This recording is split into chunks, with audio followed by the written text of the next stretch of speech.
Welcome to Passages, the podcast where life gets deep, friendship gets real, and the wisdom of the Bible flows. Usually right after a debate about tacos and Bigfoot. Join Patrick Birch, Drew Kaiser, Jason Pulliam, and Tim Layton as they explore Scripture, share great quotes, and occasionally get sidetracked by snacks and bad preachers.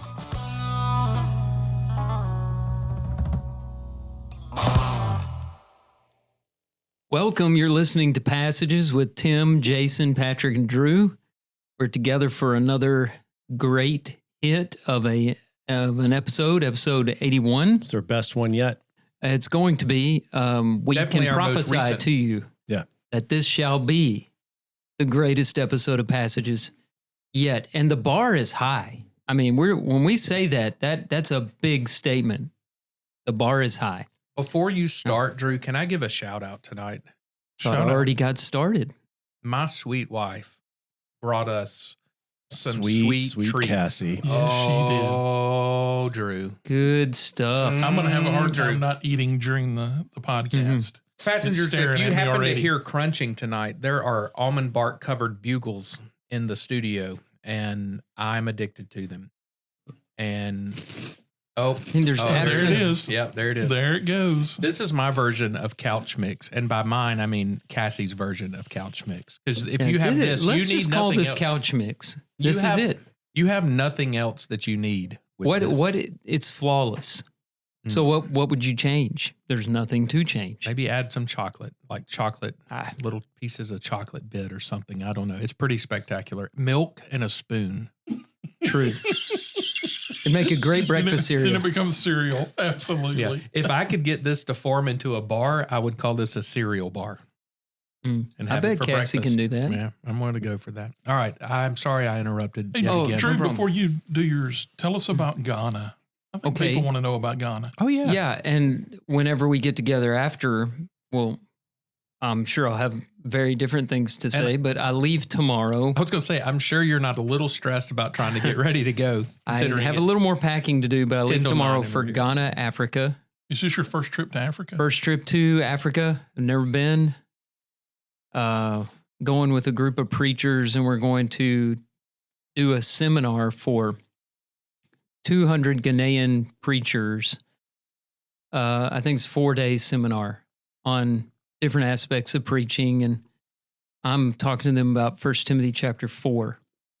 And I understand that I'll be doing some preaching in the evenings, and that it's rather unpredictable how I will be.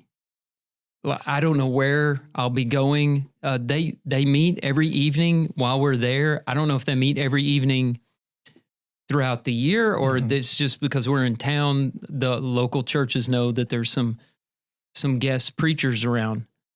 But I'm told that I should go to the hotel and wait, and somebody will come get me, and I'll get in the car with them and go to a church and preach a sermon there. So, Drew, how many vaccinations did you have to have for this Oh, trip? several, Jason. I was vaccinated to the hilt. I had to get a yellow fever vaccine, Mhm. tetanus. I'm taking malaria medication. I need to start that tonight. I don't know. I got 5 shots one day, and it just got to the point where they kept adding them on. There's some hepatitis stuff in there. Mhm. Mumps, measles, rubella. And it got to a point, it's kind of like the COVID days where you're like, just jab me. Mhm. And Now- you worry about it later. But Another question I had when I heard about this trip. So, I have no clue. What is the weather like, climate in Ghana? Are you taking wool 3-piece suits? Are you taking like cotton 3-piece suits? Because I know, I'm not wearing a 3-piece suit at all. okay, a 2-piece suit. I was told to dress like I dress here for Okay. the Sunday worship, but the rest of the time I'm wearing comfortable, casual clothing. Yeah. I think I was worried that it was going to be much, much hotter than it is here. I think it's about the same. Okay. It's low You can pull it up on, low 80s this week. Yeah. And Oh, that's when I not checked bad. it a couple weeks ago, it was actually cooler there than it is here. Oh, no, that's cool. Yeah. I don't know which side of the equator it's on. I think it's on our side, but it's much closer to the equator than we are. It's on the coast though, and that helps Mhm. the temperature a little bit. I It- know. it is on Africa, the part that juts out toward us. It's on the bottom side of that. So we're just above the equator. Mhm. So the toilets still flush the same direction. That's correct. They should. We're in Can the you drink the same water? season. No, Can't drink the water. you cannot. So they provide some kind of purified or bottled. You just bottled water. Gross question, but can you flush the toilet paper? Have you I had don't any know. talks about that? They have open sewage. Okay. They do not have the sewage runs down ditches into the ocean. Nice. So I don't know that they sweat the toilet paper. So, kids, next time you're in the ocean playing and you're making the fountain where you're spitting the water out of your mouth, remember that. Yeah, if you're in the Gulf of Guinea, don't go swimming. My dad has been before, and I'm going to test this, but he said that you can see the sewage in the ocean along the coast as the plane is going over. You can see it from the air. What city are you going to? I will fly into Accra, and then I'll take a Ghanaian flight. This is the part I'm most worried about. From Accra to Takoradi. Okay.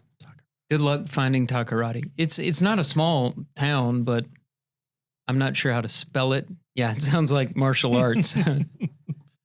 That's a different thing, though. Yeah. So I'm thinking that's a propeller-driven plane when you're I flying don't know. on a Ghanaian It's like airline. Tim when we were in Open Russia. air. You just don't ask until you get there, and then Yeah, you just have a terrible hour. I remember telling Where- Drew at some point because when it was the flight from Volgograd to Moscow, and the pilot came back and walked down the aisle, and he put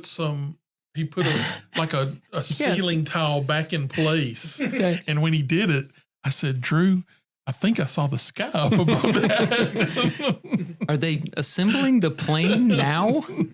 It's kind of interesting. It looks like you will go by Takoradi to, how'd you say it? Accra? Accra. Accra, and then you Mhm. will come back west to Takoradi. I see. You now know more about the geography of Ghana than I do. Well, you know everything I know. I just told you. Well, true. I'm the pupil. You are the master. Will there be a day to see the country or something? We're not going to have Or- a sightseeing day on this trip. Yeah. We're just the guys I'm going with have been multiple times. I'm the newbie. They've seen all the sights, and they would go if I said, "Hey, can we go see some things?" I think there are some things to see, but I'm interested in just getting down there and getting the work done and getting back. So gotta how many days? The trip is 9 days, and I will be preaching, teaching Sunday through Thursday. So are you going to Atlanta and flying out, or is that I'm flying from Birmingham to Atlanta to And New then- York, then over the ocean to okay? Accra. So what's the New York flight over to okay? 8 or 9 hours. We lose 5 hours going over there, so it involves math, and Mm-hmm. Yeah. I'm just not very good at that. Yeah.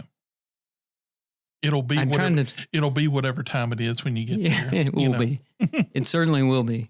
It'll be about time to get there. By Yes, it the time will. you've been stuck in a metal Yeah. tube for 9 hours. Yeah, I haven't had a long international flight in quite a while. Yeah. So we'll see how I'll that tell goes. you one thing: when you get there, you're gonna be ready to get out of that plane. Thank you you. got that right. Ghana pun. Where's the rim shot? Come Ghana on. pun. It's too late. Well, Yeah, I was okay. several pages over waiting on. Yes, your let's do segment. it. Take Let's it away, Drew. Critter Chronicles. I'm going to start this news item with a personal story I'd like to relate to you. I used to do lunch with a friend every other week or so, pretty regular basis, and he was a vegetarian. So we always ate at a Mexican restaurant, and I got very familiar with the spinach quesadilla. I don't know if you try to order vegetarian at Mexican restaurants. There's not a whole lot of options. Were you just trying to be respectful? Yeah, I was just trying to respect it. He told me he didn't mind if I ate meat in front of him.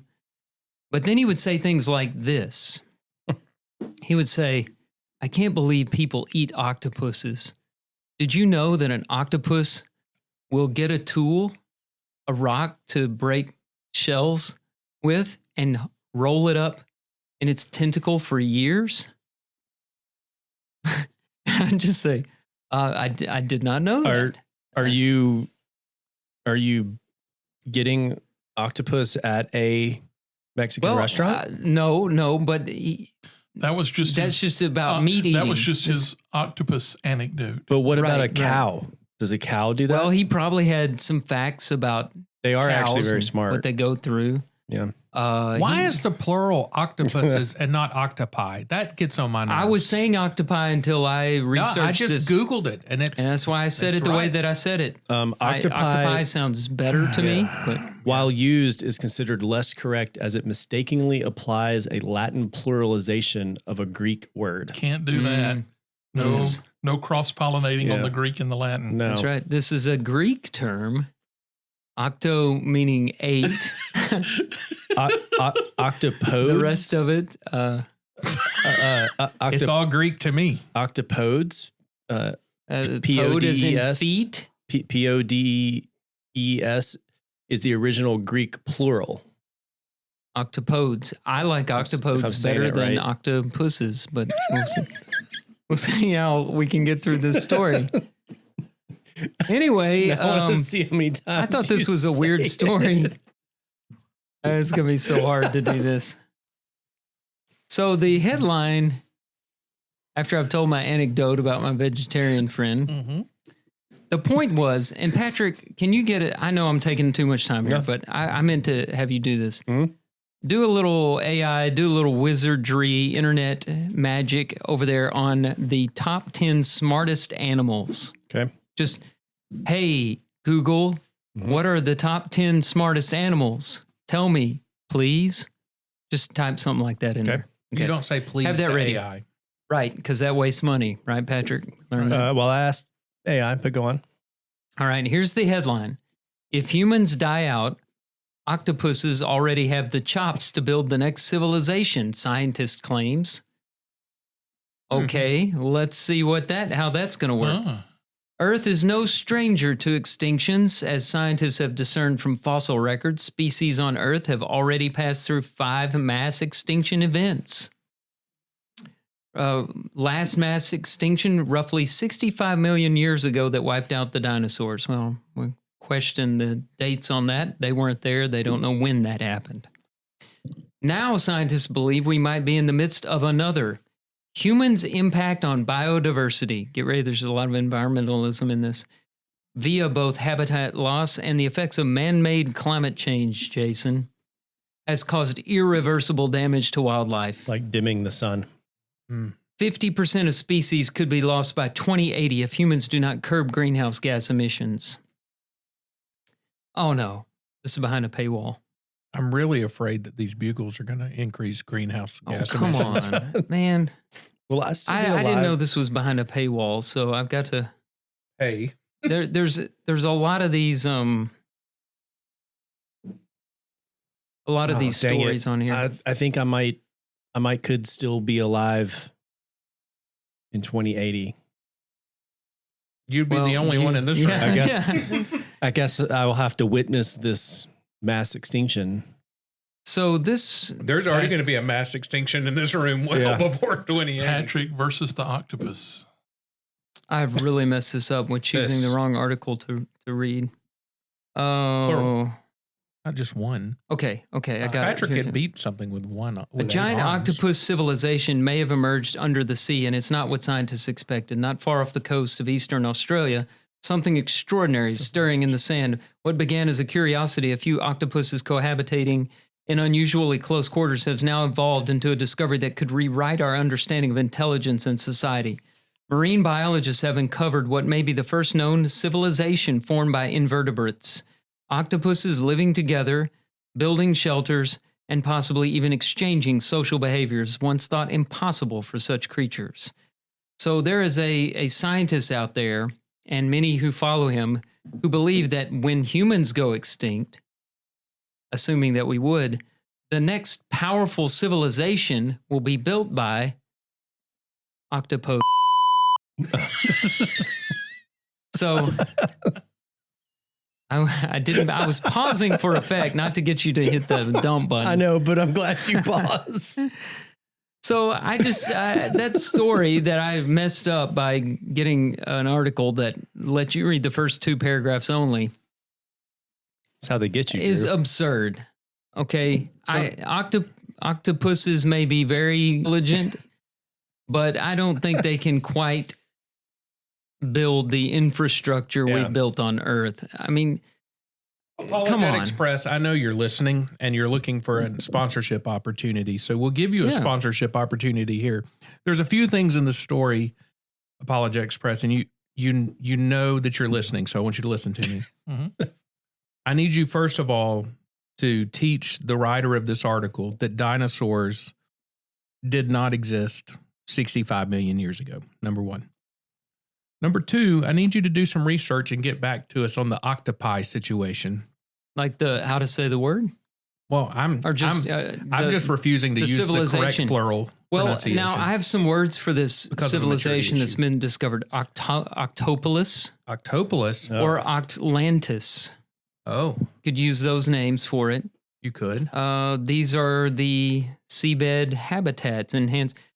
The problem I have with this is I've seen a few documentaries and they say that the octopus is not a very social animal.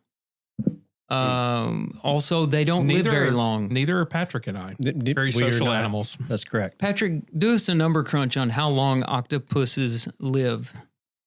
I don't think they live very long at all, and they're different species. But the giant Pacific octopus, 3 to 5 years.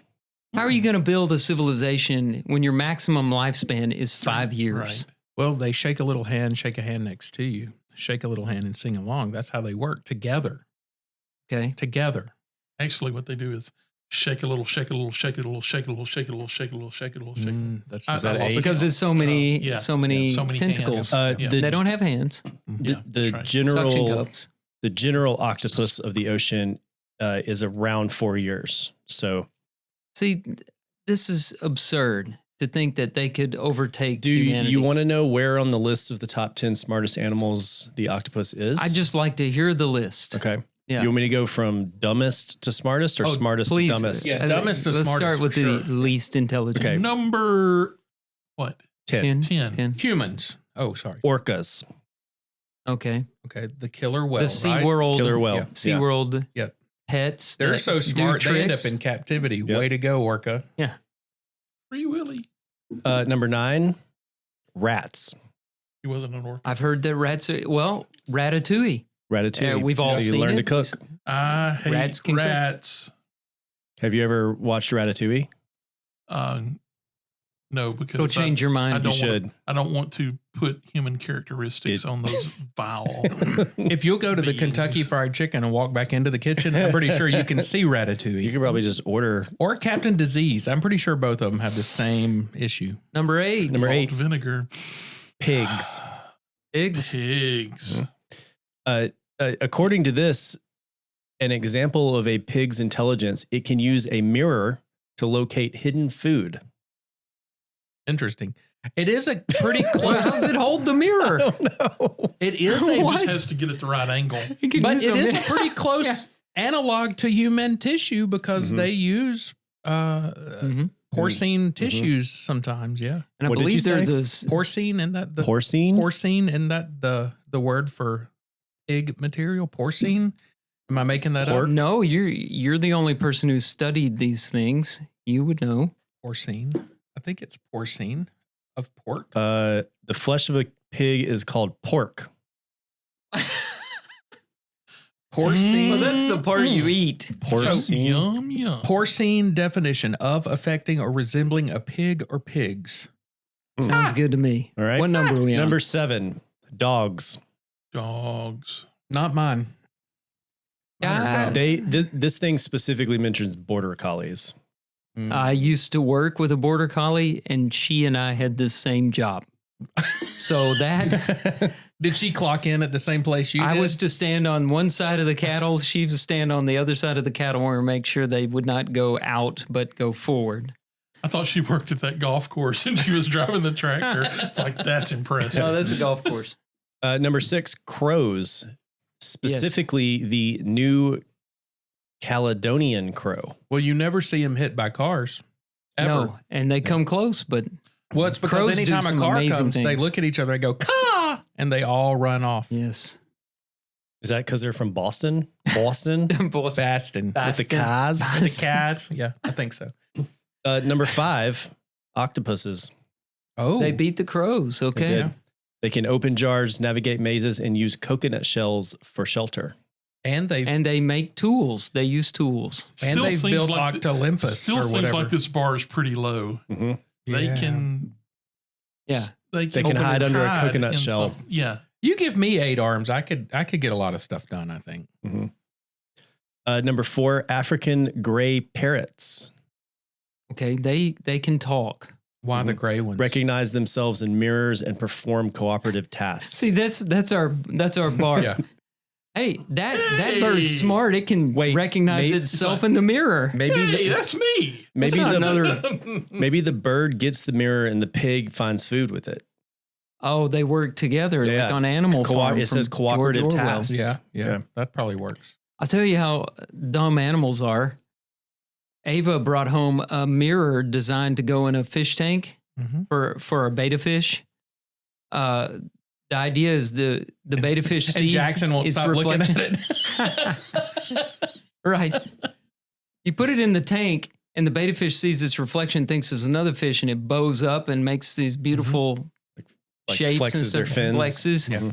But it says, warning, do not leave in tank longer than 5 minutes because the thing will kill itself trying to kill its own reflection. That's how smart the beta fish is.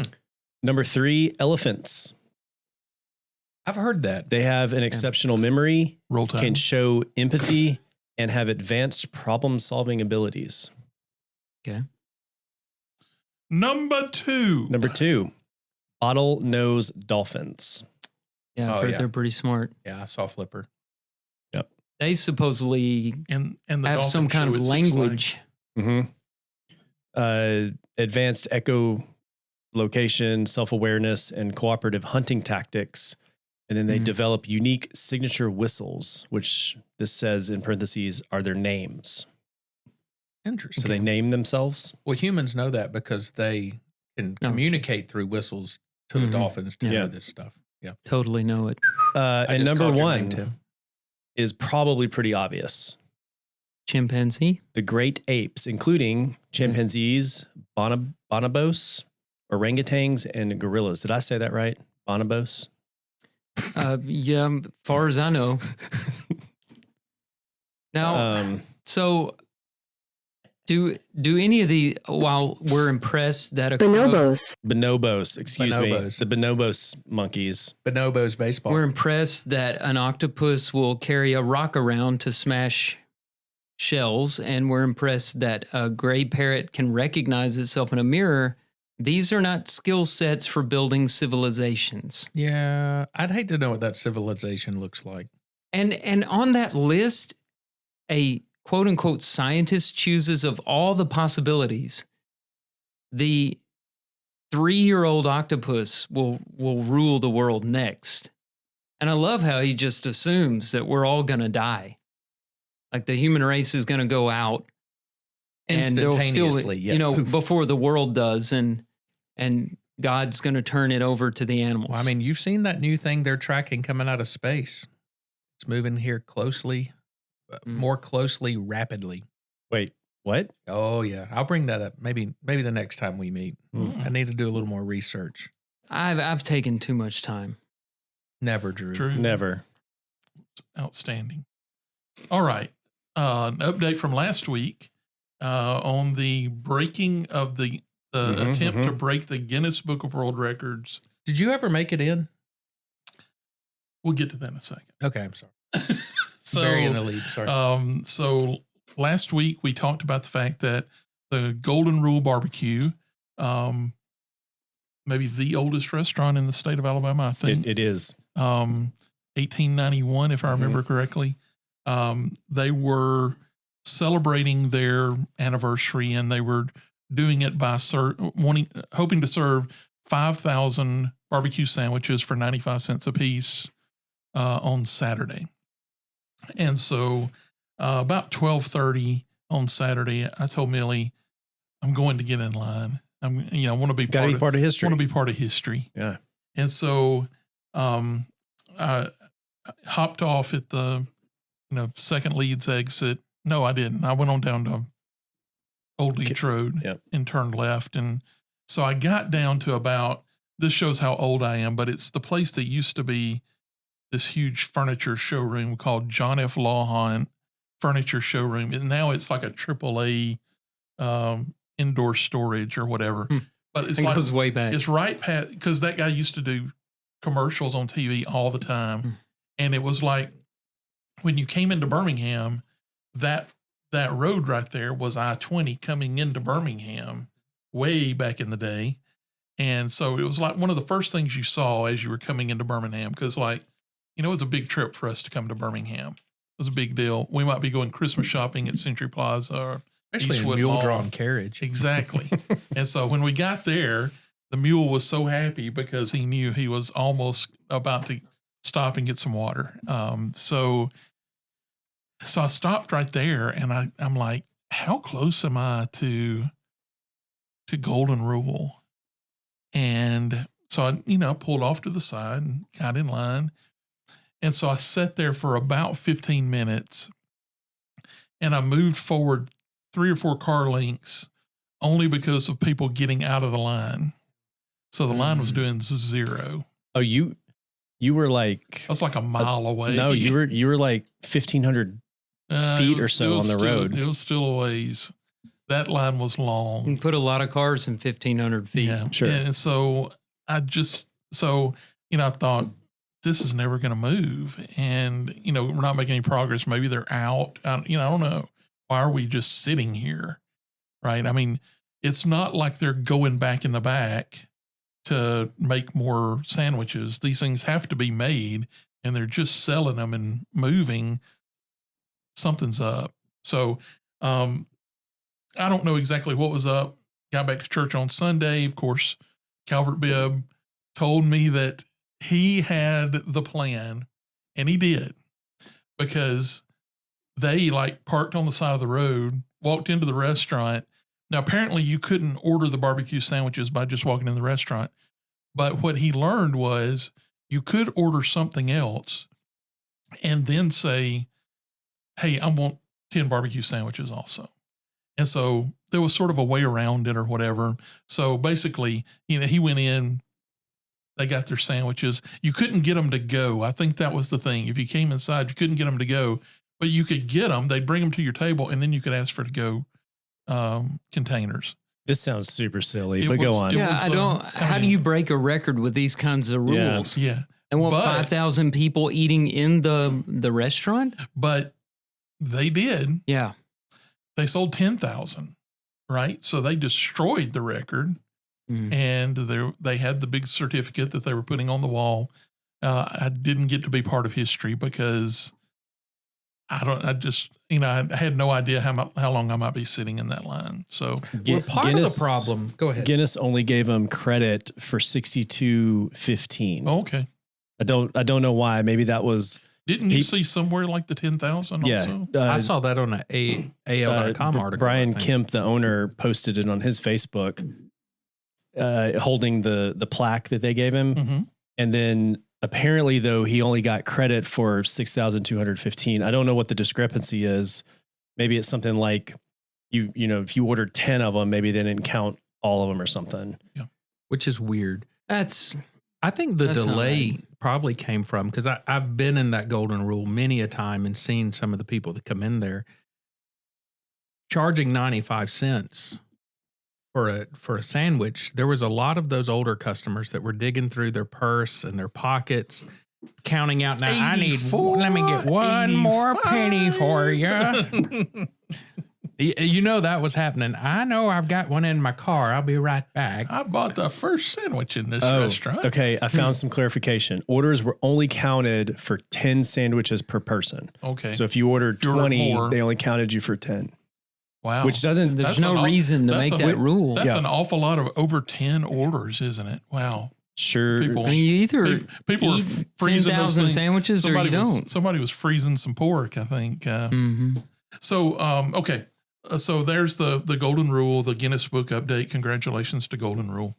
All right.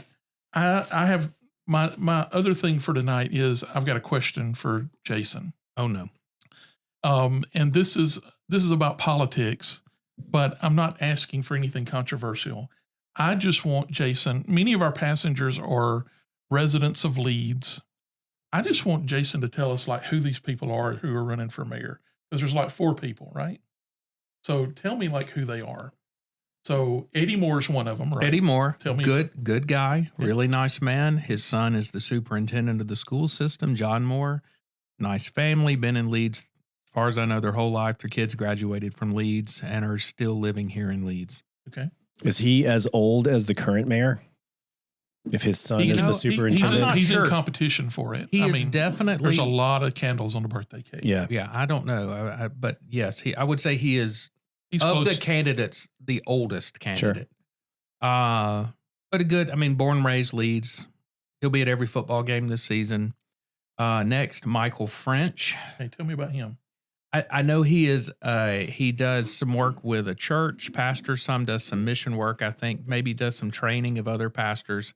I believe he's also got a law degree. Beyond that, I don't know a lot. Yeah. I don't know who else is running.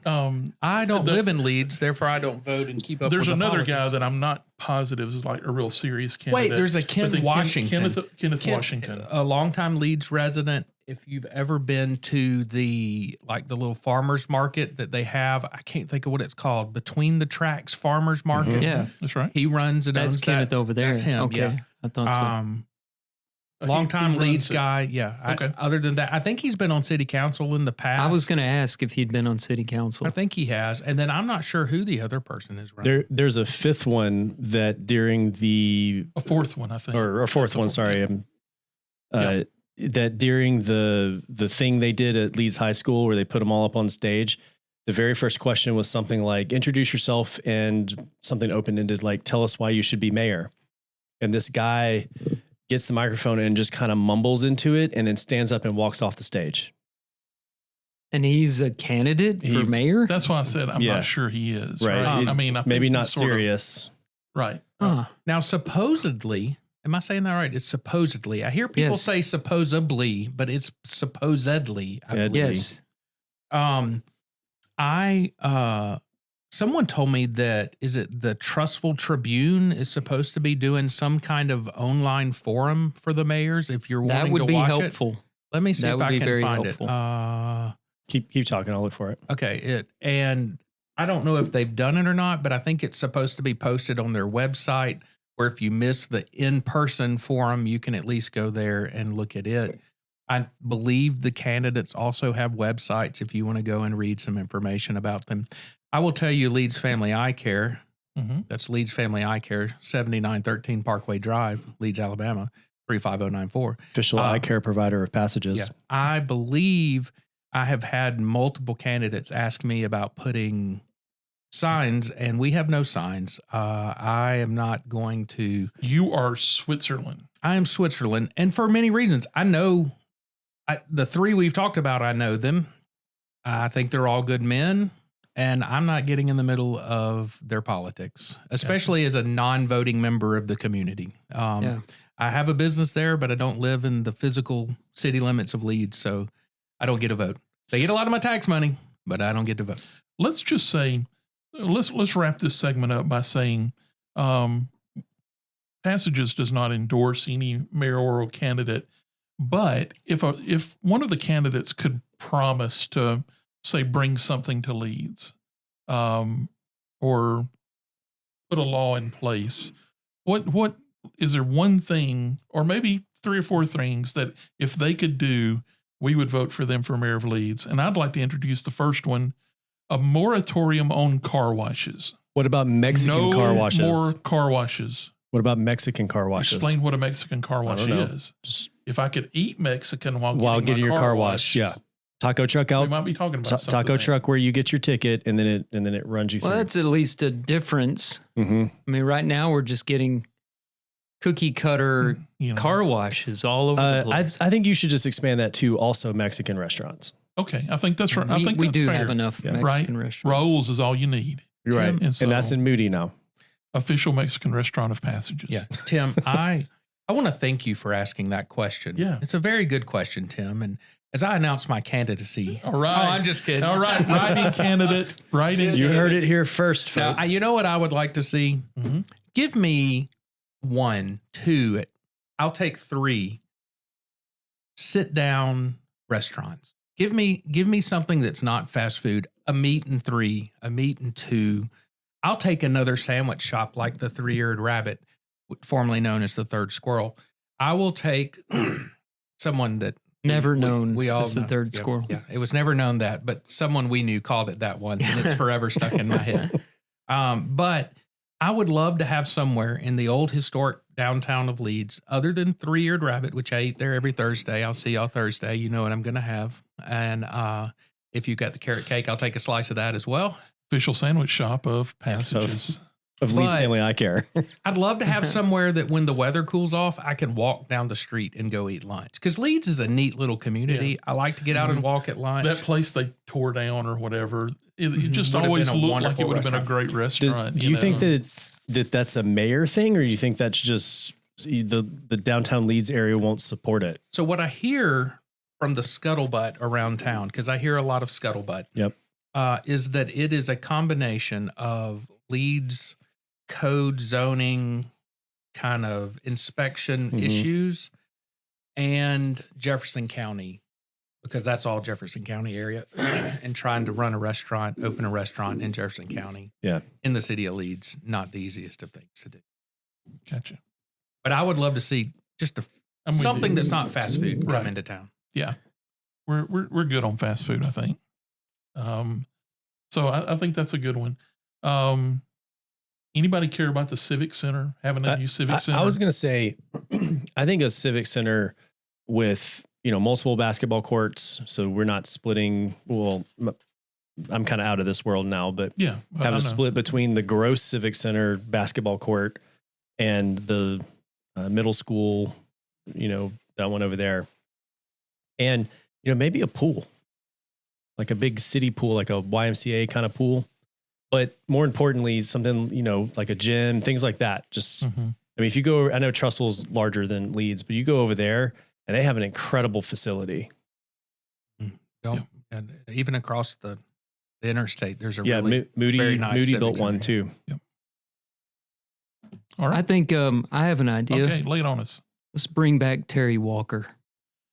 I like Why that not? idea. I like that idea. What's wrong like with it? I might actually pick up the golf clubs again if we had one. This is a locally. golf course That would that be goes way awesome. back in Leeds. Nobody's been able to do anything with the property. It's sitting there waiting to be a golf course again. Municipal golf course, Terry Walker. I like it. Oh, I love Nobody that ever idea. talks about that property.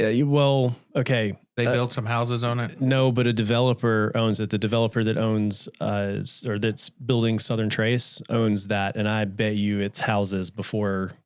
Well, I've been waiting on that for 20 years. Yeah, for a developer to come in, and they've torn down trees and flattened mountains to put in neighborhoods, but haven't taken that piece of real estate and put it. And they can put houses around a golf course. Well, That's right. And that one already has even houses. increase the property value of that, or the price. I of the like house. that idea. You ask House on a the question, golf I give you the course. answer. I like Bring that. Bring Terry The Walker. good great stuff right water there. cooler incident of 2003 occurred there at Terry Walker. Were you there with us for the exploding? I I don't don't know that remember it it. exploded, but the golf ball came back at us at a really high rate of speed. That was Justin Scott, wasn't it? It was his son. No, That is the son the is son. Justin. Oh, Justin. That's right. It was Bubba's son, Oh, Justin. okay, yeah. Were you there with us? I don't It was remember on a it. I Sunday may have been there. afternoon, and it was awesome. It was Sunday afternoon. I probably wasn't there. He teed off, and it went straight for that water cooler and just went and I just seem to remember like the cups on the side That, of it just and the lid popped blowing off, up, you know. and the ball came flying back by us like, Good old Terry Walker. Terry Walker had well, if you ran on that platform, you would be elected. on one of the holes. It had a screen because it was like a blind shot, and you go down to the green and you might get killed. Yes. It was not Because safe. you couldn't see the green at all. Because Yeah. it was a narrow little course too, Yeah. real narrow, right on top of each other. Man, that was a good call, It was Drew. fun. I like that. I like Drew's idea better Good than call. mine. All right. Anything else? Anything else would bring them in? Those pickleball courts we've been talking about. Oh, have y'all No. driven by that facility and checked it out? No. If it's worth the drive up past the current civic center, like you're going to the primary school, Yeah. they're not done, but they have spent a lot of money on that facility. It's totally covered. Okay. It's got asphalt playing surface divided into sections. It's going to have lighting. You're not saying it's indoor, no, but it's covered. but it's got like the a sides pavilion. are. You know how Okay. those big practice facilities are, like the outdoor practice facilities for football teams. Mhm. It's like that. Are we gonna I didn't start know playing that was over pickleball? there. You know, I'm in. I didn't I'll play try. with y'all last time. I'll need give it a try. I need a It's shot fun. at this. if this physical therapy thing works out, I'll be there. The problem's going to be getting a court.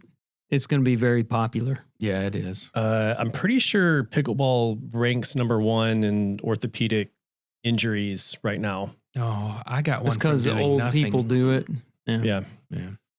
All right, that's it for me. Well, that leads right in. I got 2 quick things I want to talk about tonight, Drew. I see you looking at the clock. I know you got to. It's all right. I'm going. No, quick. I'm good. So I've been going to the physical therapist because I've been having elbow problems. I don't know why. The guy was like, "So tell me about what kind of exercises and athletic things you're doing." I had met a new physical, and I said, "Sir, I actually avoid all type of strenuous activity if possible." He's like, "Well, why is your elbow hurting?" I was like, "I don't know. It hurts. I'm here. I'm hoping you can fix it." Sir, my body is a temple. I'm like, this is a late model, but it's got high mileage, if you know what I mean. So anyway, I went to physical therapy today. This was my 3rd or 4th visit, but this was a new therapist. And he said, "Have you ever tried dry needling?" I was like, "Well, no, but I've heard about it. Do you think it will help?" And he was like, "I'm certified in it. I think it'll help you. Let's do it." Is this acupuncture? It's like, okay, let's do it. So he takes me to this table and he puts on nitrile or latex gloves. I'm sure they're nitrile. He pulls out these little needles and he's like, "All right, I'm going to let you rest your arm up here." And he said, "I'm going to put these needles into these muscles that are really tight." He said they found that through studies on epidurals that sticking a needle in something gives you some relief of pain and discomfort. One question before you go Yeah. forward. Is he burning incense at this point? No, not yet. Okay. Not All right. yet. Okay. Wait, No. don't get ahead. All right. Yeah. Sorry. So he says, "Now you can watch if you want." And I was like, "I'm okay. I give myself a shot every 2 weeks. I don't even like watching that. I'm just going to look over here while you put the needles in." So he goes and he sticks 4 needles in a row right here. 1, 2, 3, 4 down my arm. The first one, I was like, that's not bad. The second one, he hit one of those little knots in a muscle or something. And I was like, oh, that feels good. And my arm jumped. It was kind of weird. Jumped again on the next one. But then he said, "How's that feel?" And I was like I've got needles in my arm, but it's not bad. I mean, it's not uncomfortable. So he hooks these little electrode things up to it and gets out this thing that looks like a TENS unit. He's like, "So tell me when you feel this." And he starts ramping it up. And first the lights in the building dimmed, which made me a little nervous. That's hyperbole for those of you who are wanting to know. But he was like, "Tell me when you feel this." He said, "I'm going to keep turning it up. Just tell me when you feel it." He was like, he kept saying, "Do you feel that?" I was like, "No, I got nothing." "Do you feel that?" "No, I got nothing." And finally my arm started twitching and he was like, "Okay, I see that it's causing a reaction. How does it feel?" And I was like, "Feels fine." He said, "I'm going to go up a little higher." And all of a sudden my middle and ring finger started jumping. It was the weirdest thing. And he's like, "There we go. That's where we want it." And for 10 minutes, I sat there with that thing stimulating that muscle, making my fingers move.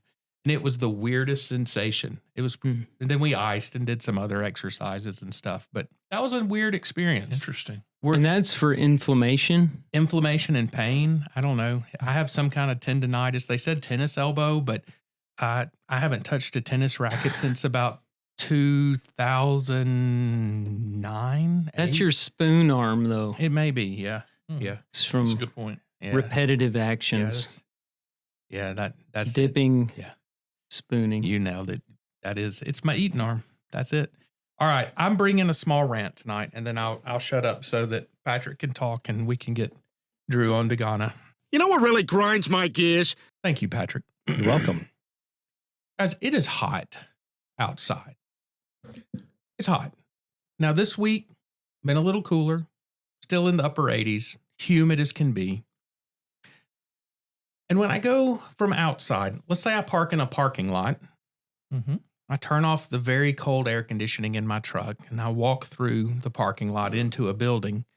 I want the building to be cool. When I walk in the building and it's not really cool, it bothers me a little bit. And hypothetically, if that building happens to be a church building and you walk into the auditorium and about halfway through the sermon, you have sweat beating up on your forehead and you're not the preacher, there's an issue, as we have got to cool this building down some. I am sweating like a fat person at a buffet on Were you Sundays. sweating tonight? It was Sunday. Sunday, I was sweated a little. It was warm in there to me tonight, but Sunday was hot. And I found one of the reasons it's hot, and this is what grinds my gears. Guys, we do not need to open exterior doors when it's 100 degrees outside and we're trying to keep the building cool. I came out of the worship service. We were trying to cool the whole neighborhood. I came out of the worship service Sunday morning and I walked out into the foyer, the vestibule, if you will. Vestibule. And I was met by this humid, Just a wall. acrid, thick, hot air. I was like, what in tarnations is going on? And I look. I see. I look. And there's the inner, so we have like the restaurants. We got the 2-door system, right? You can't just go through one door. You got to go through 2 doors to get in the building. We have both sets of doors just propped open to the environment. People, if you can't push the door open by yourself, get a friend to push it open for you. But let's stop propping the door open and letting all the air out. Because us fat people, we need cool air. It was the what do you call them? The ushers. props. It's the props that we put on the doors that has doorstops. caused this problem. We did not have this problem before. Let me tell you, props. I've closed the door twice Sunday. Twice. And it got opened back up again? Or as Joan Carson said in 1994 when I hit her car with a football for the second time, that's twice. You've hit my car Supposedly. twice. Twice. I pulled the door to, turned around, talked, and felt warm air, and somebody had propped it open again. I'm going to catch whoever's propping it open one day, and I'm going to beat them. I'm going to beat the tar out of them because they're air conditioning the outside and they're letting the heat and the bugs in. You know why we got flies in this place? Because the door stays open. It's not because the fridge died and turkeys and stuff. Hey, and you think whatever the went flies are bad now? We got the barbecue coming up Saturday, and it's always And it's going to be 100 degrees in the fellowship 2 weeks hall. after the barbecue. There are flies just multiplying. And I'm just telling like you, a plague. at the barbecue, it'll be 100 degrees because they'll have the doors propped open. Those kids go in and out. Yeah. Oh, kids, close the doors. Adults, close the doors. And get off my lawn. You know who you are that props that door open. I've seen you. Don't make me come talk to you. I'll come talk to you. Hey, But this fat guy is tired of sweating at church. Let me tell you something, fat guy. The front is a lot cooler than the back. The front is further away from the humid open door. And there are more vents in the front of the church building. Jason Pullum, come on down. Tim, you often We want sit everybody closer. looking at the back Tim, of your head. You sit closer to the front. Can you confirm that it's cooler up there? I'm not sure. I think it's on. You're under oath. And I can't take the logic works. Hey, and I can't take the word of a guy that weighs 110 pounds soaking wet. Yeah. I you mean, need the words. You need the word of a fat man. I need people that suffer. I mean, if it's above 65 degrees, it's too warm. And people, if you're cold in the auditorium, bring a blanket. Grab a blanket. There's 12 under half the pews in this building. What if you did this? What if you did Just get one. There are plenty. There are There's plenty a of lot of blankets. blankets. Do Drew's Just rant. get a blanket from underneath the pew in front of you. Take one from a baby that's not using it because the And while baby's you're so at it, hot grab they're a sweating. stuffed animal because they're still on the front pew. From VBS, which was second week of June. Kids, get your beloved stuffed animal. Get it. Stuffed animals are going to stuffed animal heaven if you don't come get them. And we call that the dumpster. Well, the Rafa thrift store, but same difference. Works, yeah. It's Leeds dumpster, really. Why do you think there's not a vestibule in the back area for the fellowship hall? There is. Well, the vestibule is the space between the double doors up front here. Yeah. Oh, that. Yeah. Yeah. That's because that was built this century and this was built last century.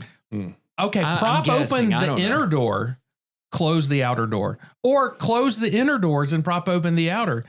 But don't prop them both open. I've got another idea, Jason. At home, every week, inch your thermostat up 1 degree. No, you have lost. That is blasphemy. And we need to get it. You're we need talking to get about the unpardonable sin. It's the dumbest thing that's ever been said on passages. We need to get it to that's 72. That's And the worst advice I've ever heard. it's like a frog in boiling water. You won't notice it. You won't notice it. 72. When you get to 72, you'll be like, look what I've done. Look what There I've is accomplished. There is not enough dry idea in the disciplined my world to body. keep me from sweating at My 72. swarthy quotient will Yeah. go through the Yeah. roof. I'll be, if it's 72, I'm sitting in my underwear. People beware. You better keep it cool. I mean, it's 71 in here right now. And according I'm to that sweating. My ears Well, right you're- now have sweat dripping and my Yeah. armpits are wet. I'm not going to lie. Yeah. And other areas, but we're not going there. I'm done. Well, do we want to take a break or do we want to do one Patrick, more segment? Don't you have something? Oh, well, for I us? have something. How long have we been going? We're at 52 minutes. Oh, It's not our longest one. Drew's talking like he's got somewhere to be tomorrow. Go ahead, Patrick. Halfway across do the your world. thing. All right. Our kids are too old now for this, but did you guys ever go to Chuck E. Cheese when they were of age to go to Chuck E. Cheese? Oh, yeah. I've been One once. dreadful birthday Yeah. One. that did not work out too well. I Well, don't remember. It may have been one with y'all. Y'all, I'm sure we're there. Yeah. I remember being at a Chuck E. Cheese once. well, in Tallahassee, there has been an incident at a Chuck E. Cheese. Oh, no. Customers watched in disbelief as Florida police arrested a Chuck E. Cheese employee Oh, no. in costume Okay. and accused him of using a stolen credit card. So this guy was in the Chuck E. Cheese costume, and the police walk in and ask where his name's Jermel. Ask where's Jermel, and the employees are like pointing over at the mouse. Giant mouse. The giant mouse. According to the police report, the officer that arrested Chucky said, "I grabbed his right arm while giving the verbal instruction. Chucky, come with me. Come with me, Chucky." How do you put handcuffs around those little animated arms? I don't know.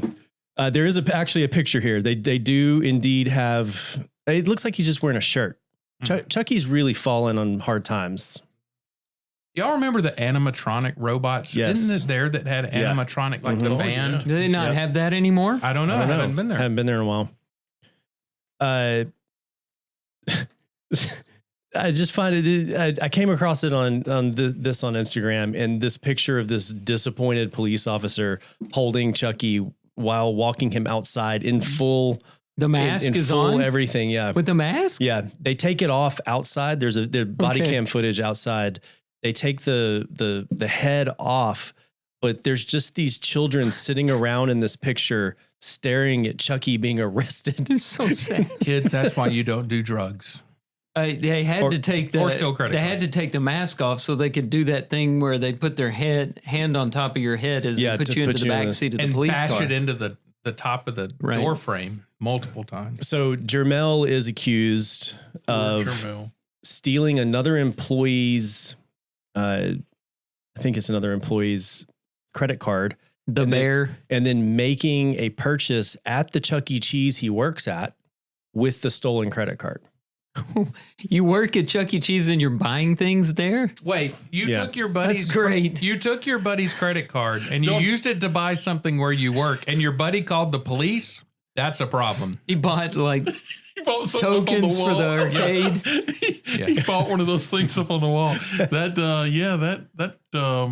That beach ball up there, that'll cost you about $75. Just He like got everything else there. 17 pencil erasers and a bouncy ball. Throw in a few of those spider rings. And how much did we spend tonight? Oh, $75. How about we skip Chuck E. Cheese? I'll take you to Dollar General and you can have a heyday. I'll take 10 of those Martians with the parachutes. I'm feeling good tonight. According to this article, the officers read the mouse his Miranda warnings before he insisted he never stole anyone's credit. He is quoted as saying, "I don't got no card on me. I don't use nobody's cards but my own." So he confessed, because Clearly. if he don't got no card, Who that means knew he that has a card. mice could right. talk?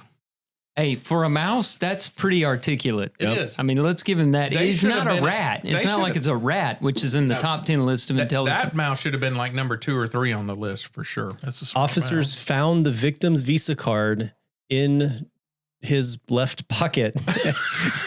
So he was telling the truth. He He's a he marsupial. don't got no card on him, meaning he No, does. He left had the pocket. card. Yeah. Oh, left. Oh, yeah, double Along- negative there, don't Along with the receipt for his purchase. Hmm. So he is, He kept the receipt of the stolen yeah. card. What if they had purchase. rolled him outside of the car and there'd just been a huge rat trap and it just, Oh, that That's how they take care of it. justice is served? Never said what he purchased at Chuck E. Cheese? The kids are all Because in I gotta therapy now. know. No, He's out there. He's on this giant glue trap. All the parents in the car. I'm stuck. the parents are leaving their kid, walking their kids by him, and he's just there. Somebody get some vegetable oil. it just says the victim told police she had been to this Chuck E. Cheese location for her child's birthday and soon spotted fraudulent charges. Oh, it says at stores she doesn't frequent. So it wasn't all at the Chuck E. okay. Cheese. But it included Chuck E. Cheese. According to this, yeah. That's Yeah. great. It was at Petco, and The cheese shop. like I don't remember ordering all these charcuterie boards. This makes me think of Monterey Jack on Chip and Dale Rescue Rangers. You remember him? Yeah. Always following the smell of cheese. Hey, Speedy, you want to go steal some cheese? All right. Well, time to take a break, and we'll be back with another installment of Bad Preacher that is sure to get Drew riled up tonight. Oh, really? for sure. Okay.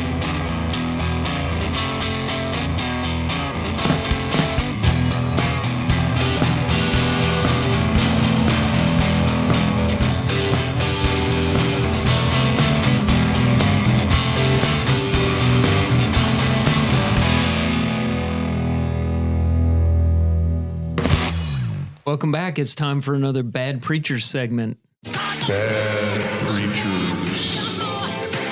Put your hand on that television.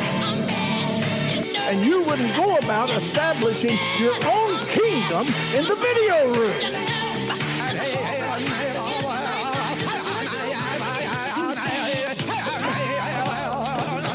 Can I be hot with y'all, humble, open, and transparent? Could it be? Can we, Jason, can I just address the Video Kingdom for just a moment? You may address the video kingdom. I would like to just point out that the Since Video you're Kingdom, the video king. Yes. The Video Kingdom is self-contained and hermetically sealed and has its own air conditioning. I know. I have thought about volunteering to help control the board because Yep. y'all keep it nice and cool in Super there. cold in there. Yeah. But I have It's ADD. a necessity for the equipment, That's right. Patrick? That's That's exactly the what only it is. reason why you have your own air conditioning. That's exactly what it is. in a video kingdom. Also, the amplifier that actually gets the sound out will heat that room up and it will become a sauna if you don't have one. And with my ADD, Drew would be up there going. That happens anyway with people because I would not be paying attention. That I wouldn't suspect have ADD, but are definitely distracted. The song leaders would come back there and attack me afterwards because they'd be like, "You never flipped the slide, not once." Also happens. Yeah, I know. I've sat in there. I know. I see it. Yeah. Well, tonight's Bad Preacher comes from a United Methodist Church in St. Petersburg, Florida. And we're staying on the same genre that we've done the last couple of weeks. I found this whole new group of kind of woke, new age, new thinking, sacrilegious. Oh, good. These are preachers. great. So I just want to sit back and watch Drew's Blood Bowl, honestly. I'm going to set a little bit of the scene and then I'll play it. Yeah, you should. Yeah. So we've just come out of a song, which was performed with a piano and a guitar and a guy singing. I'm using air quotes around singing, and the preacher is wearing a bubblegum pink robe. Pink I know. robe. And I know from listening, looks like a friar tuck robe, but like goes to the floor. All right. And I know from listening to it this afternoon that his pronouns are he, him. I do know that. Yes. Good, because that's the first thing I needed to know. Right. Well, just buckle up. And the caption on this is, Miss Pentecost is preaching today at the Allendale United Methodist Church in St. Petersburg, Florida. The name's important. The name's Pentecost. important. Yeah, Pentecost. All right. Here we go. Invite all the children to come up and join me and Miss Pentecost up on the steps. Can you pause it for a second? Sure. So, Drew, at Asheville Road, if you were to say, I'd like to invite all the children to come up and sit on the steps, how many kids total would you have come up? If we said just the kids, 25? We going up to high school? I mean, kids. He just says kids. Kids. So I think you could get 20. 20. We might get 30 up there. Yeah. Patrick, could you tell me how many walked up there to the stage? 2. Okay, that's what I thought. Okay. Now, this was also from 2022, and the kids were wearing masks. It's 2 in years. 2022? In 2022. 2 years post-COVID. Yeah, in October of 2022. That's great. All right. Oh, boy.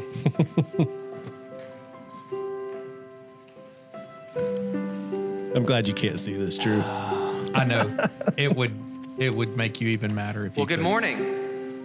All right, let's wave at the people. This is the Watch preacher. This. They always wave back. Don't forget those up in the balcony and those online. Wave the camera. There we go. And don't All right. forget the people online. A lot of people out there we with have 2 a special kids in the guest. audience. Did y'all hear? Miss Pentecost is here. Hi. You can hear me just What in the world? quite loud. Let me make sure this is on. Yep, you're good. Yep, yeah. All right, great. Maybe you can't hear me everywhere I go. Well, Miss Pentecost, I had some questions that I thought, we could have a little conversation. Is that all right? I might have some answers for you. I was thinking of maybe some questions y'all might have, and you might have some questions you want to ask, and maybe some of the adults had some questions too. But Miss Pentecost, are you always dressed up like this? Do you always dress up? I wish. No, I only get dressed up on special occasions. I kind of feel powerful when I put on a dress like this. And What is this? It kind of helps me to say things that I don't have the confidence to say outside of it. Yeah. No, stop. Stop. So, all right. So it's important for everyone who can't see to know that this is during a church service, and the preacher on a Sunday morning has invited, what, if you haven't guessed by the sound of it, is a drag queen to the front, who is also in seminary, which they may get to in a minute. And the drag queen's name, Miss Pentecost. Pentecost. The play on words is intentional because this drag queen is a teacher in seminary. Is a teacher? In seminary to learn to teach, or learning to teach and preach. But the name Pentecost, Pentecost is... That's sacrilegious. Penny cost. like a cent. Yeah, but like the coin. if you say it together, but he's making a play on the word Pentecost. Right. It's sad. And so when you're not Miss Pentecost, what's your name and what are your pronouns? Outside of drag, when I'm not all dolled up like this, I go by Isaac Simmons and I use they, them pronouns. Cool. And so Isaac is a seminary student. So talk to us a little bit about your call to ministry, following that call. Yeah, that is a solid question. Solid question. And could be a whole service in and of itself. But basically, when I was little, I had all these questions about faith. And my family didn't go to church. We were fairly not religious. We washed our hands before we ate. And we prayed, and they were both kind of equal, like praying and washing hands. Boy, when he really I got thought to that one college, out. I started asking deeper questions, and I found a boy that I loved, and he invited me to church, and so I went to hang out with him, and I kind of found an outlet, and so several years later, I am still asking a lot of questions, don't have a lot of answers. You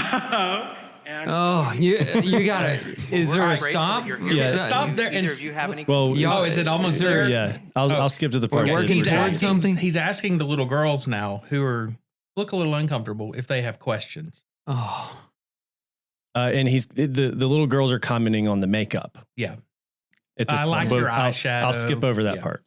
But listen to the application. No, that's great. Yeah. Yeah, maybe she'll let you borrow it. When you're older, when you're allowed to wear makeup. Yeah. Of course. Yeah. Well, one of the things I think is great about Miss Pentecost is she reminds us that we follow a God who calls us to not conform to things of this world. That we're supposed to be transformed by the renewal of our minds. And that means that what I think today may have to change tomorrow if I continue to renew my mind. And it's so cool that we serve a God that calls us to continue to grow and continue to change into something new, and to not be bound by the ways that the world confines us sometimes, that we're supposed to live differently. So I'm so is he thankful applying that you're with us. the transformation to being a drag queen? Is that what he's talking about? We're supposed to and grow. he's trying to say they're not conforming to the world when that's the only thing they've done this whole church service? We are supposed to be changing and transforming into something new every day. He said it clearly, Drew. Yeah, he's abusing children in real time in front of a church and not even apologizing for it. But he's not conforming to the world. Yeah.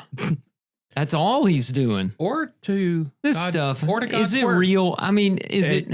No, this is. Are there people there? Yeah. Hey, I found their live stream. This was from their live stream. And what city is this in? St. Petersburg, Florida. Oh, yeah. It's in Florida. St. Petersburg. What's going on in St. Pete? Man. That's just. That's ghastly. It's just uncomfortable. Yep. And there's people. Yeah, it's beyond uncomfortable. I don't know. It's disgusting. And it's amazing. All you have to do is you can find these, and there's plenty of people that, like us, are just flabbergasted by. That's actually That's how we found them. Is we find people doing what we're doing on Instagram or YouTube and then Shorts. keep following the root videos back to the beginning. It's uncomfortable. It looks like a church that has, a couple hundred people that go to it. It's probably a historic church that's been there a long, long time. And, in a beautiful building somewhere. Drew, well, I don't even have to ask you. Brother Tim, how would the elders respond if Drew said, I'm going to invite Miss Pentecost up here to say a few words? I wouldn't. We wouldn't have to. Wouldn't even get in the pulpit that Sunday. I'd be fired. It would be bad. Drew would never do that. Now, of course not. No, I don't think he would. I do find it fairly interesting. The last 3 weeks, we've had sort of similar bad preachers, and all three of the bad preachers have their own website where they, have this. They're like spewing their vitriol, their brand. Yeah, And they all talk about being, of course, the inclusiveness and all of that, but under the guise of some kind of religious aspect on their websites. And they are fairly professional looking websites. So somebody's putting time into some of this stuff. It's just crazy. The extreme. I don't even know what to say. I'm speechless. Sort of longing to hear about somebody's ankles being uncovered or something. The two, I will try to find us some more fundamentalists. Don't you worry. I searched those. I need a fundamentalist, I think, to cleanse the palate. I had someone send me like a sorbet. I had someone send me one that I could probably bring up. That's talking about how sinful someone was when they went away from the KJV. So I can dig that one out of the mothballs. Yeah, I'm thinking of the two extremes and searching myself to see which one makes me angrier, and I'm pretty sure it's the woke crowd because they know what they're doing. I feel like the fundamentalists are true believers who, maybe they've been brainwashed. It depends on what they're talking about. Maybe they're just a little harsh in their delivery, but they're zealots. Well, both sides are zealots. I feel like the woke crowd is purposely deceitful and preying upon children, just like in this example, and that's not uncommon. Start when they're young. Yeah. They preach this behind closed doors and not so secretly anymore. Is we got to get them while they're young and impressionable and raise them up in this so that we can transform. They love that word transform. We're going to transform society, not into godliness, but into ungodliness is what this is. Well, and cherry picking individual verses that tie in to their, without looking at the context and without looking at the broad picture. But I think both groups are notorious for let's get these children into this doctrine, this thought process at a very young age. But I think you have one group that is very sincere in their zealous portrayal of their beliefs, and the other group is insincere and manipulative. And is using religion to push their agenda. Yeah. Just before he reads Romans 12, he ought to read Romans 1. Well, just read it in order, and he might get a different idea when he gets to chapter 12. So anyway, it's amazing when you go down that rabbit hole of teaching, looking at false doctrine that's being taught, or it's scary. I mean, it is. I spent a good hour today. My YouTube algorithm right now is so messed up. It has no idea. I bet it's quite a journey. It is. It's scary what's out there. Yeah, we're facing some challenging times. The church always has. I'm really curious to see what you see when you're in Africa, because I tell you what I see when we're in South America, and the church we work with down there, and just talking to, I guess, the broad term, quote unquote, Christians that are coming into the clinic. They're not teaching this woke stuff. They're far away from that. And I'm curious to see what you see in Africa when you're there. Yeah, I am too. I really don't know what I'll find. That'll be interesting. One quick thought here. That was the Allendale United Methodist Church. And I think the United Methodist Church, in quotes, is sort of like they have a governing body, right? Are they kind of that? They've split recently. They've had some disagreements. Clearly. Yeah. And just I'm on the official sort of governing body webpage here, and they are not, there's no rainbows on this webpage, but you go to the Allendale United Methodist Church's website, and that's what it is. So I'm curious. Didn't do my homework on it, but there's been a recent schism over LGBT issues, and it divided the Methodist Church again. And I don't remember the. I want to say even in the results. Alabama, there was like 60 or 7 Methodist churches that left one of their hierarchical. I don't think I said that. We understand what you mean. But left their I think they parent left. I think group. they left the United Methodist Church. That may have been what it was. And it raises all these legal issues over the building, the property. Do the people own the property, or does the institution own the property? And it's a mess. But Well, you use the right word. I mean, there's several news articles about this that I've never got into, but all of them say schism in the Methodist Church. So yeah. Of course, Drew used the right word. Yeah. You even pronounced it right. I read sometimes. Well, let's get off this very soul-sucking segment and come back with something a little more positive in the last segment of our podcast tonight. Some people saying he's a hypocrite, he doesn't mind. He said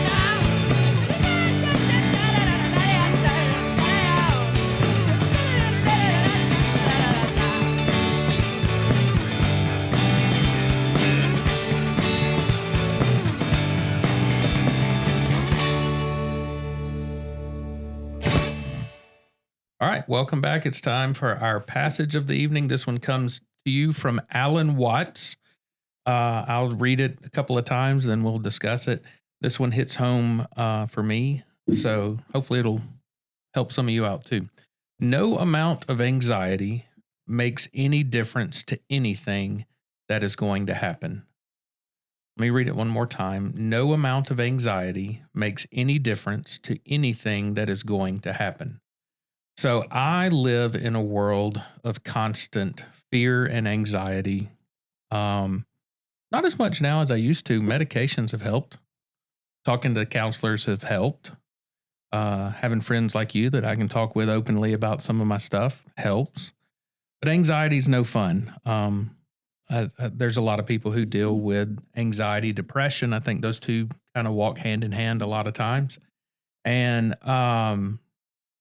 this idea of no matter how much anxiety I have, I'm really not going to make a difference in the outcome of whatever situation I'm worrying about is really good. It's kind of that whole serenity piece that you get from the serenity prayer about,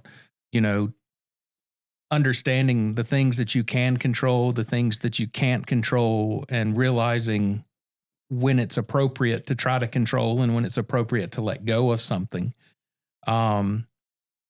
And so it's a good reminder to me. It's one I found, I think I submitted it a few weeks ago, but it's one I've had saved for a while. It's one I found at some point that I really like, because sometimes it's nice just to have that reminder that me worrying about whether this is going to happen or that is going to happen, really has no difference on the outcome, no matter what, and just letting go of some of that. He kind of makes an absolute statement there. No amount of anxiety will make a difference to anything. But do you think sometimes maybe it could make stuff worse?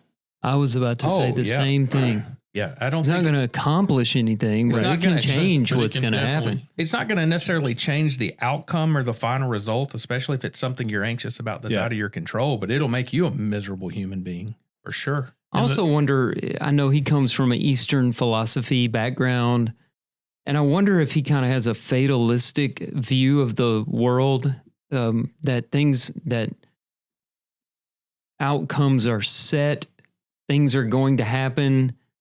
You're just caught up in it. You either accept it or you don't, but either way, you're going to wind up in the same place.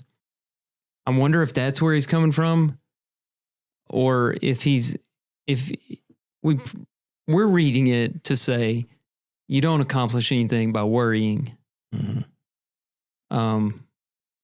I don't know. I started looking at it again and again and again and started wondering, does this have some kind of fatalism involved? I don't know. And anxiety is a broad term, right? Oh, it is. Yeah. And it can really run the gamut from I'm nervous, a little nervous about something, to I'm petrified, right? I'm shut down on something, right? And, I think there's a lot of truth here, right? And sometimes, when we're on the, the more extreme side of anxiety, it's the kind of thing you have to sort of talk to yourself about, right? That, what's going on here, what's going on inside you is not going to influence this outcome. And you try to, help yourself, out of some of that situation of why am I so anxious about this? Why am I so wound up about it? I've heard people say from time to time on the, on sort of the lower side of this, right? Just, not severe anxiety, but, if you're not a little nervous about something, really probably you don't care about it, right? So somebody's like, I'm nervous about this baseball game or this performance or this speech or this whatever it might be. And it's like, well, a little nerves, can help you focus sometimes, right? And there's probably some truth to that. On the other end of it, major anxiety can cripple you. Yeah. I heard a little girl I was watching TV and there's some competition show on and they were interviewing her before her performance. And I remember her saying something that stuck with me. I think she said her mother told her that nervousness and excitement are the same feeling. So she just, when she starts feeling nervous, she just interprets it as excitement. It's probably hard. How she hacks her anxiety. Yeah. It's probably hard for your, that fight or flight reptilian brain of yours to tell the difference between the two. Yeah. You just say this is a good feeling instead of saying it's a bad feeling. Well, and those feelings are normal responses to stimuli. Your body's doing it to protect you. Mm-hmm. It's just sometimes we aren't given the tools in our developmental years to understand that sometimes the body's reactions are not based in reality. I mean, I have multiple bags at home packed because of stupid fears I had 5-6 years ago of, oh no, the world's going to come to an end. I need to have everything prepped and ready to go. I'm not a prepper by any means, but Amazon would tell you I went on a binge of buying things. Go bags. Exactly. Mm. Why? Because I had this crazy irrational fear that I could not let go of. And I can admit that now. I've done a lot of counseling. I've done some stuff, but there's some wisdom in being a little bit afraid of tomorrow or afraid of, like, I worry, I got one teenager and one 20-year-old. God, I'm getting old. But I worry about what are they going to see in their lifetime? But I can't control it. I need to try and let go of some of that worry. So there's natural responses to things that create some fear. But to think that my worrying and my preparing for every worst case scenario is going to make a big difference at the end of the day is insane. Yeah. And we talk about this a lot. And Jason, you share an awful lot that I think helps people. You guys know, 2 or 3 months ago, I had a couple of episodes where, I just felt like I was sort of coming out of my skin, and, one of them was, y'all know I've been having a problem with my ear, right? Mm-hmm. And so I went to the ENT one day and so I'm back in the chair. We've done this 100 times because my ears are my problem. They were working on my ear and I told her, I was like, I need you to stop for a minute. And they were super good. You need an ENT, go to Excel ENT. They're awesome. But she was super good to me. And I was like, I was apologizing left and right, but I was just freaking out. And it was nothing abnormal. I've gone through this 1,000 times. And so to get through the rest of that appointment, she left me for a second and she closed the door. And I will tell you guys, I had the feeling like I could run through that door. It was like the room, it was a small room. It was freaking me out. And it's like, it's this kind of thing, right? It's like, this is not based in reality. This is outside reality. What's happening inside of me or whatever, that's making this happen. And you don't even know what's causing the panic. No, it's just panicky. Absolutely. It's just panicky. Right. And so went and saw a doctor and, we got some medication going to sort of And she said, the idea behind this, and Jason, I know you can help talk to this, but it's like we need to do something chemically to get this under control.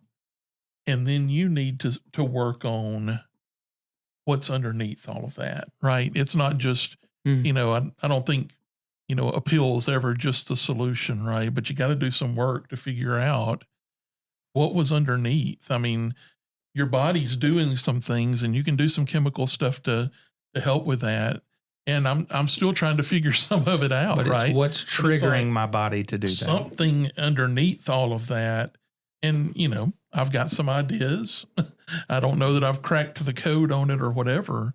And, and the medication helped, but it's like, what's going on here? Right. And a lot of times we do quotes like this and we always say, things of that nature, not necessarily what we're talking about when it's just a general truth. Right. But at the same time, those kind of feelings, it just blinds you to, the other episode I had, might as well just go ahead and there was one night I felt like the house was caving in on me. And Millie and I took like 2 trips in the car that night. We got in the car. I was like, Millie, it was like I was smothering to death in my house. There's plenty of room in my house, but it felt like the walls were caving in on me. And I'm like, I don't know what's going on here.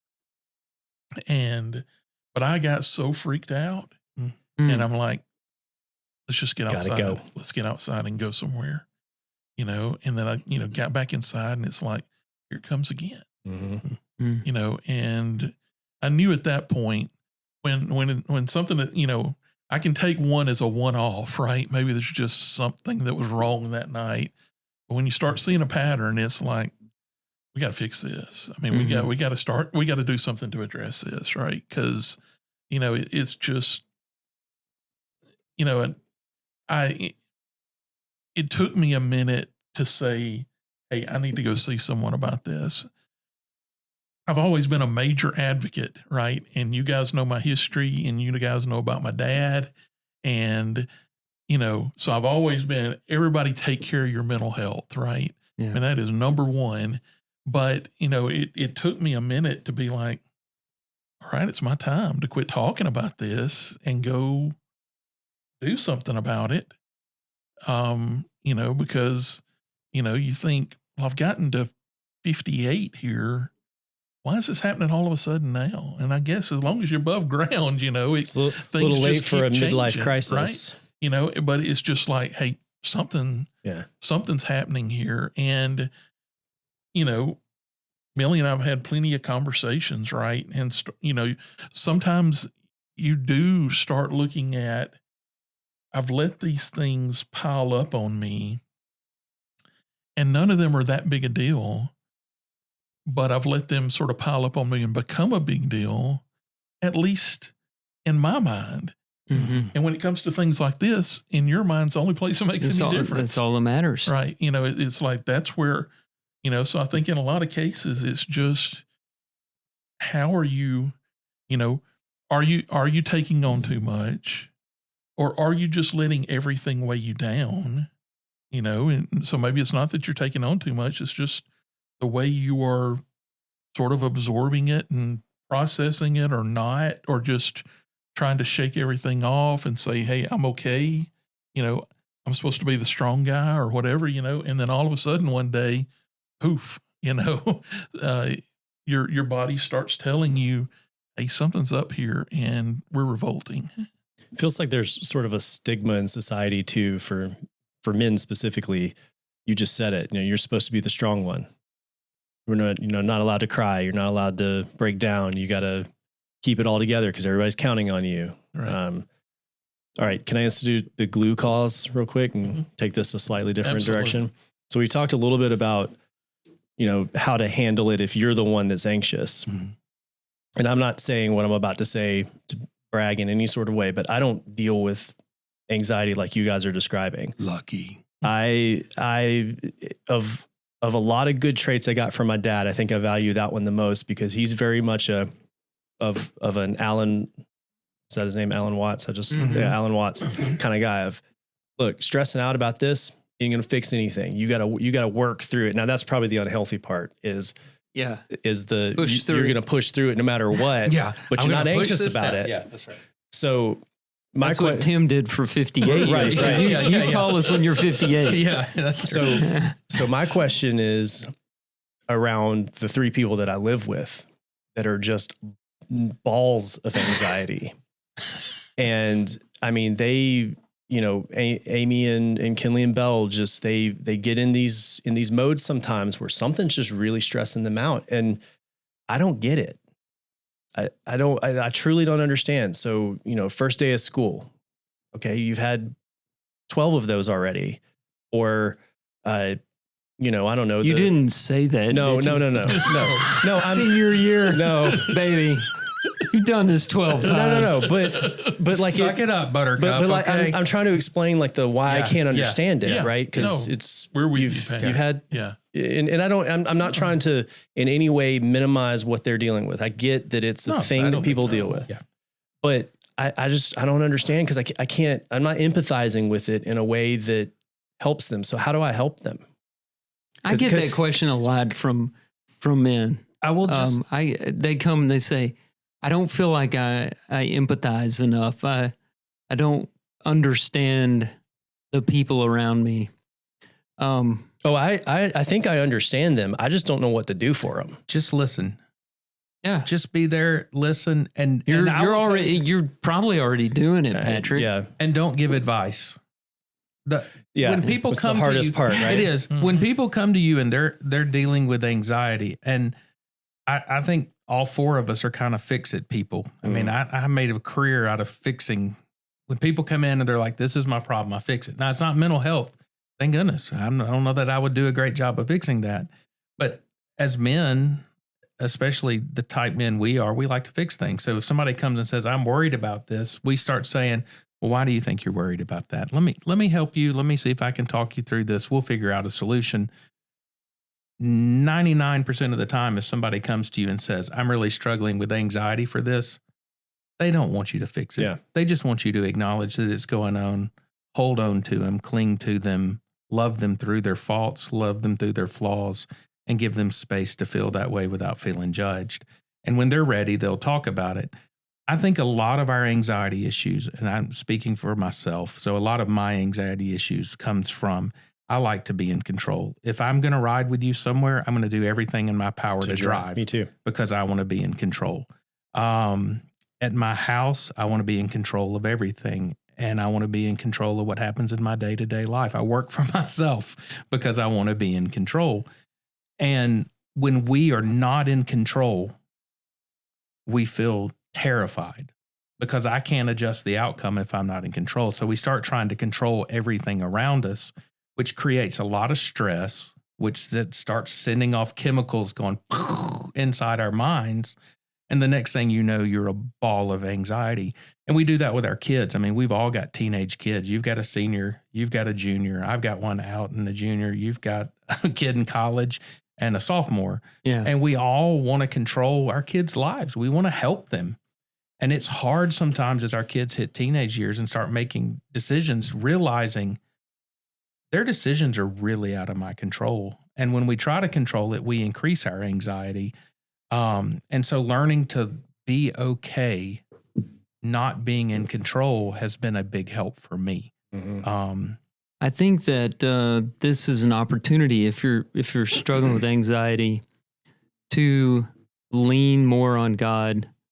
Yes. Faith is such an important component to this whole thing. It's not saying if you're having panic attacks or you're dealing with anxiety that you don't have faith and you just need to believe. Please don't think that that's what I'm saying. What I'm saying is it could be a gateway to you trusting God more and strengthening your faith because it's you're reminded of how out of control you really are, how you can't control everything.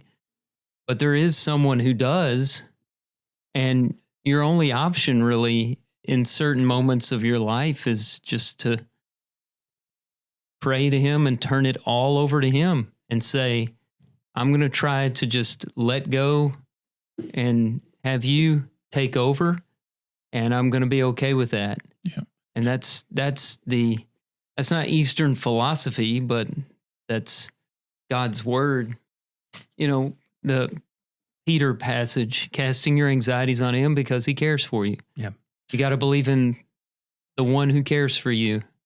And, when, I was talking a minute ago about sort of peeling back what's causing the anxiety.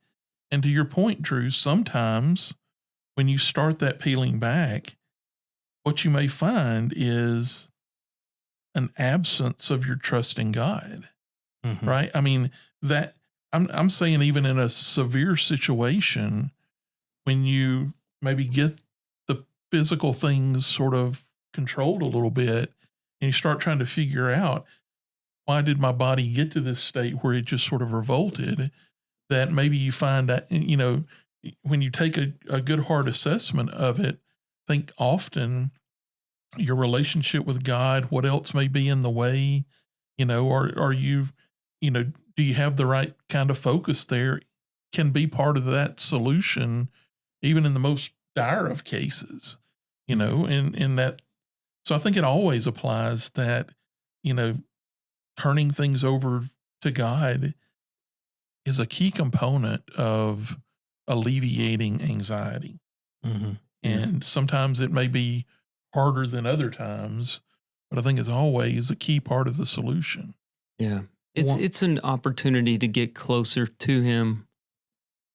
He's the one you should reach out for in those moments. Go I'm ahead. sorry. I'm trying to. I feel like I'm not saying what I mean here, and I may be saying some things that are going to be misconstrued. I don't think so, Drew. I mean, I think people understand what you're saying. It's hard to get to the point. I'm not saying I've gotten there yet, where you fully believe that God will protect you. But that's where you're trying to grow toward, and it's a process where you gradually turn more and more over to him and acknowledge more and more that you're not in control. And it's a lifetime thing. It's not anything that anybody ever fully arrives at. I think, like so many things, you need some balance in all this, right? And I think that's exactly, where you were coming from, right? Because you don't want your comments to be misconstrued as, hey, you got a problem with anxiety. What you really need to do is trust in God. What's your problem? Yeah. Right? Yeah. And if you're still having it, you failed in doing that. Right. That's not what you're saying. By no means I don't would we ever think you would say something like that. But I think the balanced approach to that is also not to say, hey, on the other end, it's just a chemical thing and that's all it is, right? Yeah. I mean, more often than not, it's a combination of everything, right? And so, if you need some help with the chemistry, get that help. See if that helps you with the situation, but also assess what's making me anxious. Yeah, why not? And be brutally honest with yourself. Is it sin you've got going on in your life? Is it that you just want so much control you don't give any control to God? That you're, control freak. I mean, what is it that's, maybe you can't always come up with the answers, but you can get some hints, I think. You can do an honest inventory. And then you have to remember that the medications, counseling therapy, which I would have 10 years ago, 12 years ago, told you were a weirdo if you were going to see a therapist, and I go and see one pretty regularly. I mean, a few times a month, and it's been the best thing I've ever done in my life because it gave me a safe place to openly talk. But they're all tools. Your faith is a tool. Medications is a tool. Everything is a tool that can help you work with it. But you got to be willing to use those. You got to be willing to relinquish control and go to those tools and admit, I need to use these. There's a passage in Matthew, it's during the Sermon on the Mount, where Christ is talking about anxiety that is one of my absolute favorite things, and it goes right along with the living just one day at a time philosophy. And it's where he says, therefore, do not be anxious about tomorrow, for tomorrow will be anxious for itself. Sufficient for the day is its own trouble. That passage is one that I just drill into my head regularly, because I can deal with today. There's not a thing I can do about yesterday. Whatever happened yesterday is in the past. I can make atonement for it if I was wrong. I can make amends for it, but I can't change it. I can't change anything that happened, and I can't change anything that's going to happen tomorrow right now. All I can do is focus on the minute I have right now. And once you get good at controlling and working through that minute and focusing on it, focus on the hour, then move out to 5 hours or then 24 hours. But what I'm doing right now, I can handle that. There's nothing I can't handle for one day. And if something is that bad, then I need to talk to somebody. I need to pray. I need to go. In recovery circles, they say, go to your higher power. They all mean God when they say that, a God of your understanding. But I need to find my friends. I need to find my God. And I need to find my family and be open and talk about what's going on in that moment, because I can't do anything about tomorrow, and I surely can't do anything about yesterday. But if I'm living right now, it's a lot easier. Most of our anxiety is over things that's to come. It's not about things that are in the moment. Things that may it's never really happen. It's about things that may happen tomorrow or things that have happened in the past. Mm-hmm. You can't do anything about them. Yeah. And so that's, I don't know. I love that passage. It's a tough subject. Yeah. But it's a real one. As older than me guys, did y'all ever watch the Bob Newhart show growing up? Yes. Absolutely. Anytime I talk about anxiety, I did not watch it. Do you know what I'm talking about? You showed it to me. Yeah. At one day at my office, you were like, you need to just watch this. This will fix it. You going to play it? I've got, it's like a 6-minute skit. I've got the little part that is the funny part to me. Yeah.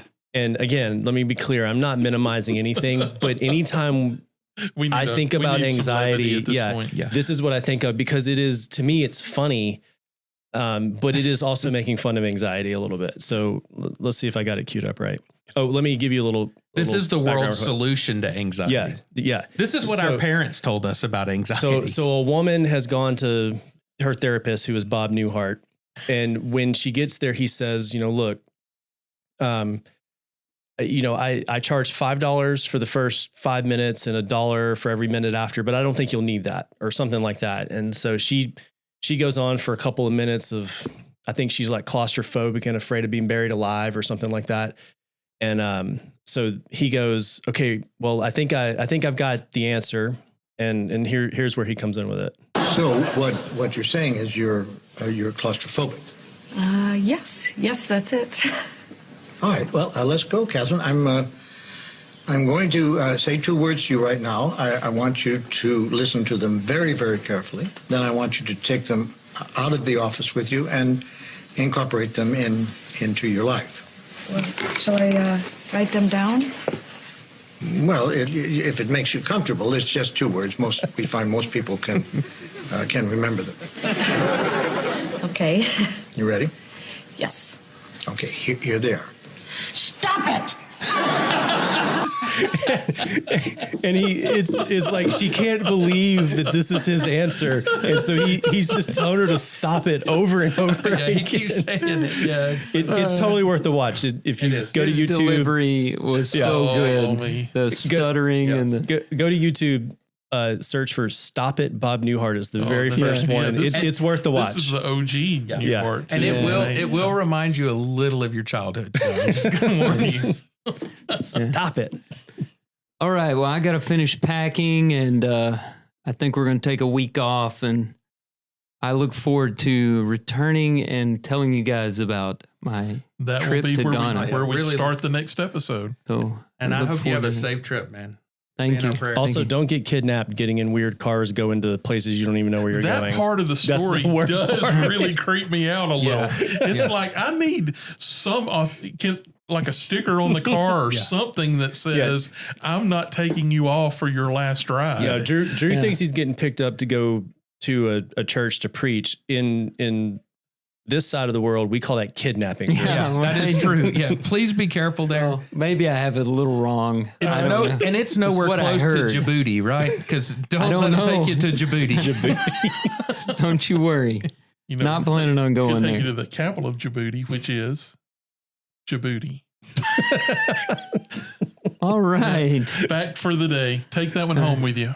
All right. We'll see you next time on Passages.